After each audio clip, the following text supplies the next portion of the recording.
नमस्कार, आप देख रहे हैं एनएमएफ न्यूज और मैं हूं आपके साथ शाफनी पटनायक। कहते हैं शब्दों की ताकत तलवार से ज्यादा तेज होती है और जब ये शब्द जावेद अख्तर जैसे शख्सियत के हों तो पड़ोसी मुल्क तक झटके महसूस करते हैं। भारत पाकिस्तान के बीच ऑपरेशन सिंदूर के बाद की तल्खी अब शब्दों की जंग में तब्दील हो चुकी है और इस बार भारत की ओर से मोर्चा संभाला मशहूर गीतकार जावेद अख्तर ने, जिनके शब्द भेदी बाण से देखिए पाकिस्तान किस कदर बौखलाया हुआ है।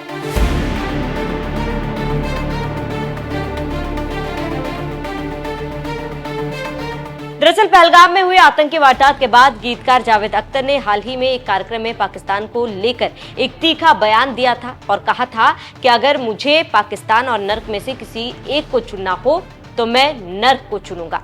अब जावेद अख्तर के इस बयान से पाकिस्तान में बवाल मच गया। पाकिस्तान के कई बड़े लोगों ने इस पर तंज कसना शुरू कर दिया। जावेद अख्तर को आड़े हाथों लिया। पाकिस्तानियों ने इस पर क्या प्रतिक्रियाएं दी वो बताएंगे, लेकिन उससे पहले आप जावेद अख्तर का वो बयान सुनिए। मुझे इधर से भी जो एक्सट्रीमिस्ट गाली देता है और उधर का एक्सट्रीमिस्ट भी गाली देता है, यही सही है। अगर इनमें से एक ने गाली देना बंद कर दी तो मुझे परेशानी हो जाएगी कि मैं क्या गड़बड़ कर रहा हूं। तो ये कहते हैं कि तू तो काफिर है और जहन्नुम में जाएगा। वो कहते हैं जिहादी, पाकिस्तान चला जा। अब अगर मेरे पास सिर्फ चॉइस पाकिस्तान और जहन्नुम यानी नर्क की है तो मैं नर्क ही जाना पसंद करूंगा, अगर यही बस चॉइस है। अब जैसे ही जावेद अख्तर ने ये बयान दिया वैसे ही पाकिस्तानी कलाकारों को मिर्ची लग गई और एक के बाद एक जावेद अख्तर के खिलाफ विवादित टिप्पणियां देने लगे। जावेद अख्तर के बयान के बाद पाकिस्तानी पत्रकार हामिद मीर ने प्रतिक्रिया दी। उन्होंने जावेद अख्तर के लिए कहा गो टू हेल। तो वहीं एक दूसरे पाकिस्तानी कलाकार और फिल्म प्रोड्यूसर अदनान सिद्दीकी ने जावेद अख्तर को पढ़ा लिखा बेवकूफ करार दे दिया। उन्होंने इंस्टाग्राम पर इसको लेकर एक पोस्ट भी शेयर की। बता दें कि ये कोई पहला मौका नहीं है जब जावेद अख्तर ने पाकिस्तान के खिलाफ कुछ कहा हो। पहलगाम हमले के बाद जहां भारत की सेना ने मुंहतोड़ जवाब दिया तो एक गीतकार जावेद अख्तर ने भी जुबानी वार से पाकिस्तान पर पलटवार करने का कोई मौका नहीं छोड़ा।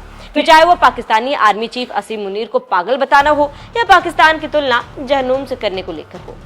पागल वहाँ का आर्मी चीफ है, उसकी स्पीच सुनिएगा, वो एक समझदार आदमी नहीं दे सकता। ये किस तरह का आदमी है? वो कहता है सही बात है, हिंदू अलग होते हैं, वो अलग कौम है, मुसलमान अलग कौम है। अरे इसको ये भी ये ख्याल है कि उसके मुल्क में भी कुछ हिंदू रहते हैं तो उनकी कोई इज्जत नहीं करता। उनकी भावना की, उनके इमोशन की, उनकी फीलिंग्स की, उनके स्टेटस की कोई इज्जत नहीं करते। किस तरह का आदमी है भाई? तो पागल लगता है। भारत की तरफ से बार बार पाकिस्तान को सुधरने का मौका दिया गया, लेकिन पाकिस्तान अपने नापाक हरकतों से बाज नहीं आया और यही कारण है कि पहलगाम हमले के बाद पूरा देश पाकिस्तान को मुंहतोड़ जवाब देने की मांग कर रहा था। यही मांग जावेद अख्तर ने भी की थी। रिक्वेस्ट करता हूँ सरकार से, दिल्ली की तरफ, ये बहुत बार हो गया है, एक बार नहीं हुआ। ये आप देखिए इतिहास तो पिछले 75 बरस में हर 2-3 साल बाद ऐसा एक हंगामा होता है। अब आप स्टेप लीजिए, ये सरहद पे कुछ फुलझड़ियां छोड़ने से काम नहीं चलेगा।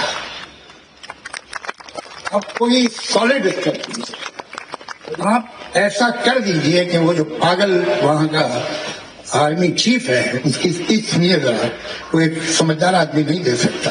ये किस तरह का आदमी है? वो कहता है सही बात है, हिंदू अलग होते हैं। इन लोगों को ऐसा जवाब मिलना चाहिए, छोटी मोटी बात से सुनने वाले नहीं है, कि इन्हें याद रहे।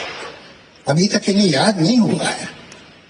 तो ये क्या होगा ये तो अजीत पवार साहब बता सकेंगे, प्रफुल्ल भाई बता सकेंगे, भुजबल साहब बता, मैं तो जानता नहीं इतना राजनीति को, लेकिन मैं इतना जानता हूं कि अब वक्त आ गया है कि एक आर और पार की बात हो जाए। पहलगाम हमले के बाद भारत सरकार ने भी पाकिस्तान के खिलाफ सख्त कदम उठाए हैं। पाकिस्तानी नागरिकों के वीजा रद्द किए, पाक कलाकारों के एंट्री पर रोक लगाई, सोशल मीडिया अकाउंट्स बैन किए और सबसे बड़ा प्रहार था ऑपरेशन सिंदूर।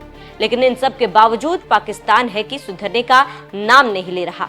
भारत ने पाकिस्तान के खिलाफ सख्ती दिखाई है, तब से पाकिस्तान परेशान है, लेकिन इसके बावजूद अपनी हरकतों से बाज नहीं आ रहा और कुछ न कुछ ऐसा करता रहता है जिससे भारत को कठोर कदम उठाने पड़ते हैं।